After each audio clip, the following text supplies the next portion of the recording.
Kay ganda mga kabarangay, at this morning ay nakita natin ang isang estudyante dito sa Apolonio M. Lirio National High School together with Ma'am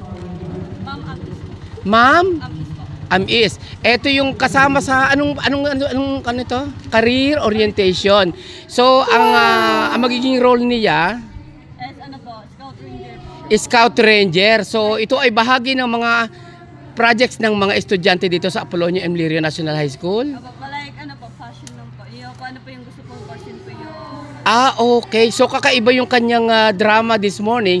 So sundalo siya, no? Opo, sundalo. So yun ang kanyang role. Yes. So dito sa Balele Gym, ang Ang gaganapin niya yung umaga. Okay. So nakakatuwa naman at kahit pa paano gumagawa talaga ng effort at pagkakataong ika nga ay makapagbigay ng siyempre hindi naman magastos to. Siyempre ano lang ito.